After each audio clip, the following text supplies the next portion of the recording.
Hello, and welcome to Harry Potter and the Methods of Rationality, the podcast. Written by Eliezer Yudkowsky, read by Eneasz Brodsky, based on the works of J.K. Rowling. Chapter 101, Precautionary Measures, Part 2.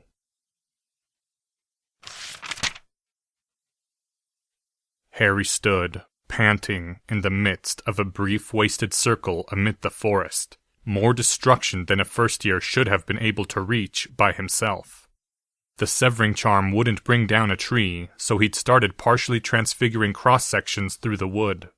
It hadn't let out what was inside him. Bringing down a small circle of trees hadn't made him feel any better. All the emotions were still there, but while he was destroying trees, at least he wasn't thinking about how the feelings couldn't be let out. After Harry had run out of available magic, he'd started tearing off branches with his bare hands and snapping them.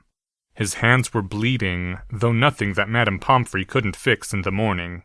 Only dark magic left permanent scars on wizards. There came a sound of something moving in the woods, like the hoofbeats of a horse, and Harry whirled, his wand rising once more. Some part of his magic had returned while he was working with his hands. It occurred to him for the first time that he was out in the forbidden forest alone and making noise. What emerged into the moonlight was not the unicorn Harry had expected, but a creature with a lower body like that of a horse, gleaming white-brown beneath the moonlight, and the bare upper chest of a male human with long white hair. The moonlight caught the centaur's face, and Harry saw that the eyes were almost as blue as Dumbledore's, halfway to sapphire. In one hand, the centaur held a long wooden spear with an overlarge metal blade whose edge did not gleam beneath the moonlight. A gleaming edge, Harry had once read, was the sign of a dull blade. "So," the centaur said. His voice was low, powerful, and male. "Here you are, surrounded by destruction. I can smell the unicorn's blood in the air, the blood of something innocent, slain to save oneself." A jolt of fear brought Harry into the now, and he said quickly, "It's not what it looks like!" "I know. The stars themselves proclaim your innocence, ironically enough." The centaur took a step toward Harry within the small clearing, still holding his spear upright. "A strange word, innocence. It means lack of knowledge, like the innocence of a child, and also means lack of guilt. Only those entirely ignorant can lack all responsibility for the consequences of their actions. He knows not what he does, and therefore can be without harmful intent. So says that word." The deep voice did not echo in the woods. Harry's eyes flickered to the spear tip, and he realized that he should have grabbed his time-turner the moment he saw the centaur. Now, if Harry tried to reach beneath his robes, the spear could strike him before then if the centaur was fast enough. "I read once," Harry said, his voice a bit unsteady as he tried to match deep-sounding words to deep-sounding words, "that it's wrong to think of little children as innocent, because not knowing isn't the same as not choosing.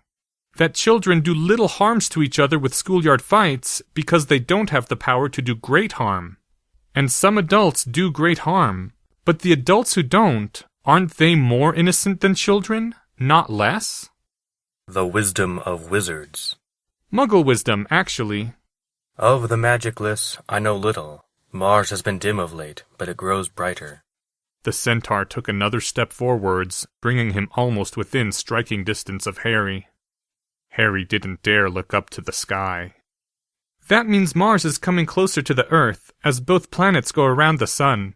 Mars is reflecting the same amount of sunlight as always, it's just getting nearer to us."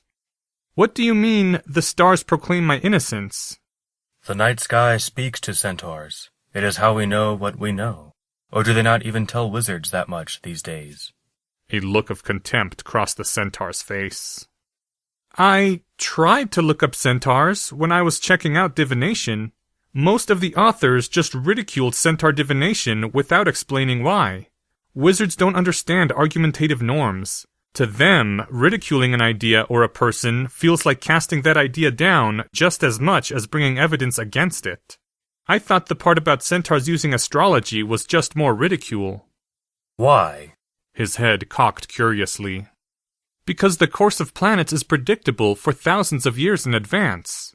If I talked to the right muggles, I could show you a diagram of exactly what the planets will look like from this spot 10 years later. Would you be able to make predictions from that? The centaur shook his head. From a diagram? No. The light of the planets, the comets, the subtle shifts in the stars themselves, those I would not see. Cometary orbits are also set thousands of years in advance, so they shouldn't correlate much to current events. And the light of the stars takes years to travel from the stars to Earth, and the stars don't move much at all, not visibly. So the obvious hypothesis is that centaurs have a native magic talent for divination which you just, project onto the night sky. Perhaps, the centaur said thoughtfully. His head lowered. The others would strike you for saying such a thing, but I have ever sought to know what I do not know. Why the night sky can foretell the future, that I surely do not know. It is hard enough to grasp the skill itself. All I can say, son of Lily, is that even if what you are saying is true, it does not seem useful. Harry allowed himself to relax a little. Being addressed as son of Lily implied that the centaur thought of him as more than a random intruder into the forest. Besides, attacking a Hogwarts student would probably bring some kind of huge reprisal upon the non-wizard centaur tribe in the forest, and the centaur probably knew that. What Muggles have learned is that there is a power in the truth, in all the pieces of the truth which interact with each other, which you can only find by discovering as many truths as possible. To do that, you can't defend false beliefs in any way, not even by saying the false belief is useful. It might not seem to matter whether your predictions are really based on the stars or if it's an innate talent being projected. But if you wanted to really understand divination, or for that matter the stars, the real truth about centaur predictions would be a fact that matters to other truths. Slowly, the centaur nodded. So the wandless have become wiser than the wizards. What a joke! Tell me, son of Lily, do the Muggles, in their wisdom, say that soon the skies will be empty? Empty? No? The other centaurs in this forest have stayed from your presence, for we are sworn not to set ourselves against the heavens' course, because, in becoming entangled with your fate, we might become less innocent in what is to come. I alone have dared approach you. I don't understand. No, you are innocent, as the stars say, and to slay something innocent to save oneself, that is a terrible deed. One would live only a cursed life, a half-life, from that day, for any centaur would surely be cast out if he slew a foe. The spear made a lightning motion, too fast for Harry's eyes to follow, and smashed the wand out of his hand. Another powerful blow smashed into Harry's solar plexus, and he went gasping and retching to the forest floor. Harry's hand reached up toward his robes for his time turner, and the spear butt knocked his hand away, almost hard enough to break fingers. He reached out with his other hand, and that was knocked away too. I am sorry, Harry Potter, the centaur said, and then looked up with widened eyes. The spear spun about and came up, intercepting a red spellbolt. Then the centaur dropped the spear and leapt away desperately. A green flash of light went past him, and another green flash of light followed in its wake. Then a third green flash hit the centaur straight on. The centaur fell and did not move again. It took a long time for Harry to catch his breath, to stagger to his feet, to pick up his wand, to croak, "What?" By that time, the sense of doom, of power almost tangible in the air, had approached once more. Professor Quirrell, what are you doing here? Well, the man in the black cloak said thoughtfully, you needed to fly into a rage and have a loud tantrum in the Forbidden Forest in the middle of the night. And I needed to go just outside your ability to detect me and keep watch. One does not leave a student alone in the Forbidden Forest. That should be obvious in retrospect. Harry stared at the fallen centaur. The horse form wasn't breathing. You killed him! That was Avada Kedavra! I do not always understand how other people imagine morality to work, Mr. Potter. But even I know that on conventional morality, it is acceptable to kill non-human creatures which are about to slay a wizard child. Perhaps you do not care about the non-human part, but he was about to kill you. He was hardly innocent. The defense professor stopped, looking at Harry, who had raised one trembling hand to his mouth. Well, I have made my point, and you may think on it. Centaur spears can block many spells, but no one tries to block if they see that the spell is a certain shade of green. For this purpose, it is useful to know some green stunning hexes. Really, Mr. Potter, you should understand by now how I operate. The defense professor came nearer the centaur's body, and Harry took an involuntary step backward, then another, at the terrible rising sense of, "Stop! Don't!" The defense professor kneeled and pressed his wand to the centaur's head. The wand stayed there for a time. And the centaur rose, eyes blank, breathing once more. "Remember nothing of this time," the defense professor commanded. "Wander away and forget everything about this night." The centaur walked away, the four horse legs moving in strange synchrony. "Happy now?" the defense professor said, sounding rather sardonic about it. Harry's brain still felt broken. "He was trying to kill me." "Oh, for Merlin's sake. Yes, he was trying to kill you. Get used to it. Only boring people never have that experience." Harry's voice emerged, hoarse. Why? Why did he want to? Any number of reasons. I would be lying if I said I'd never considered killing you myself. Harry stared at where the centaur had wandered into the trees. His brain still felt half broken, like an engine misfiring, but Harry did not see how this could possibly be a good sign.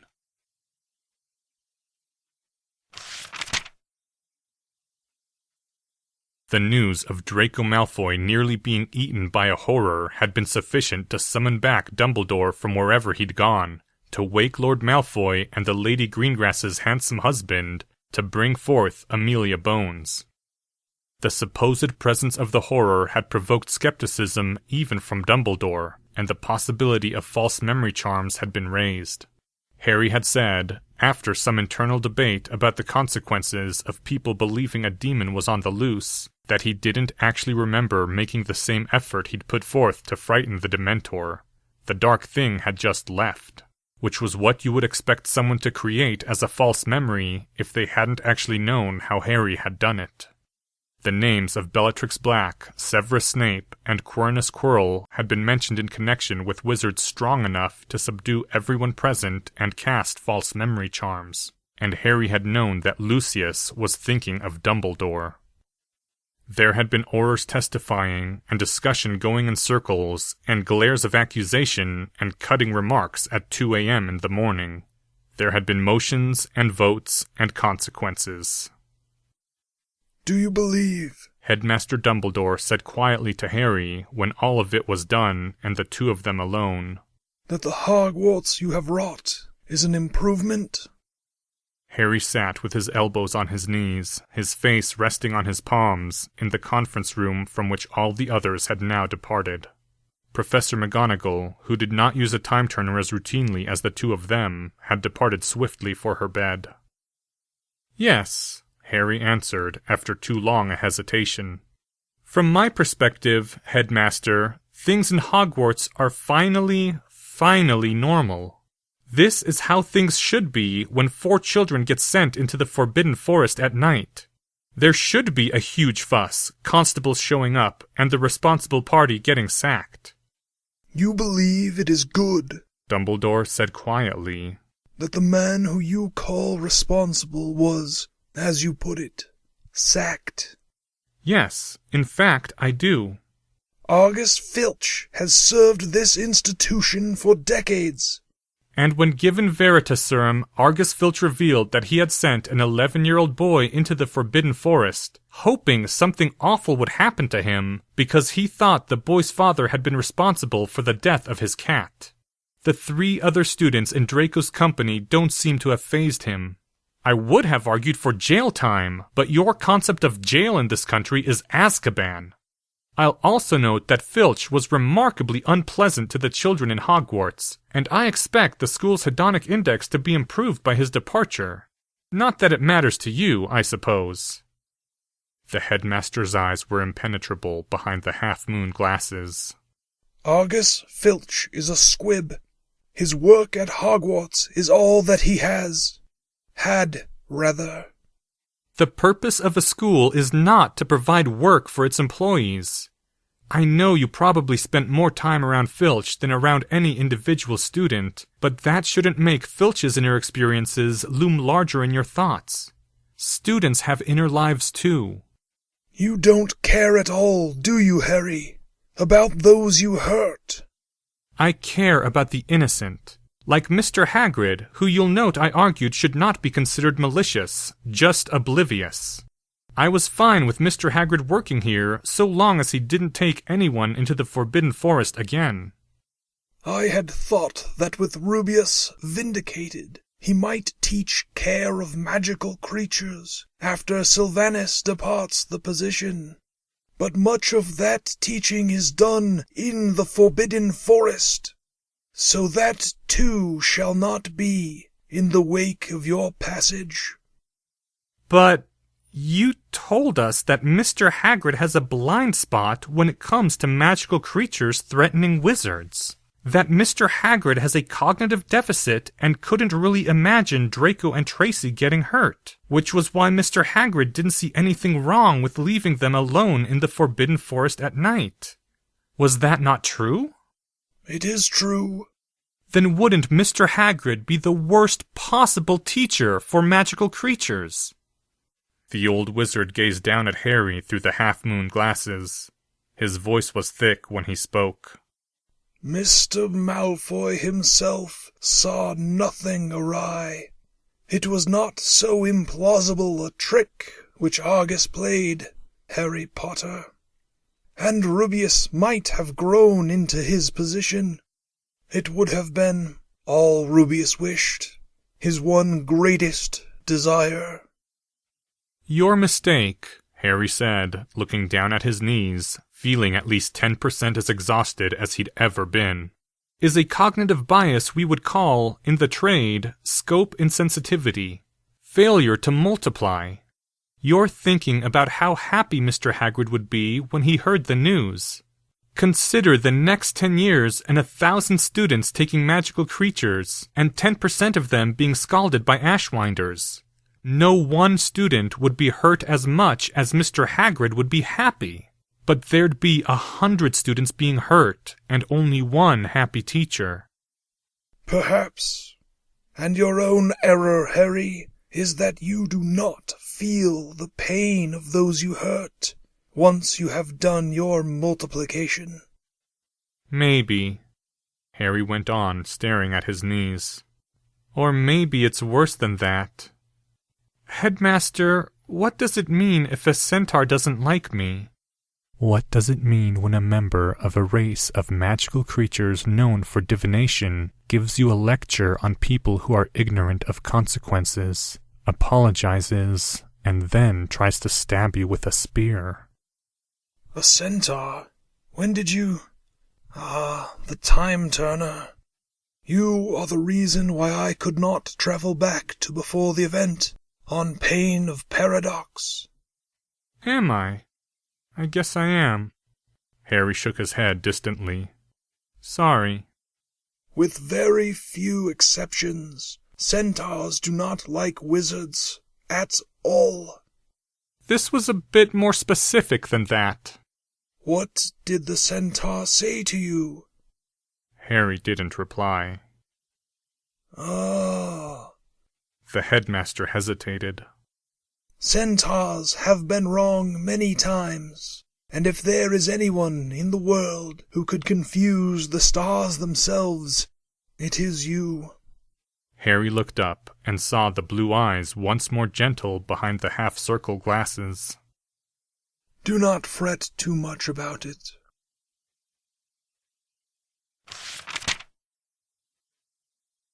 End chapter 101. Thank you to the following people: Dumbledore, Drake Walker. Centaur, Steven Zuber. This chapter's original text, production notes, and attribution links, along with archives and much more, can be found at hpmorpodcast.com. If you would like to learn more about the art of rationality, please visit lesswrong.com, an online community of aspiring rationalists founded by Eliezer Yudkowsky.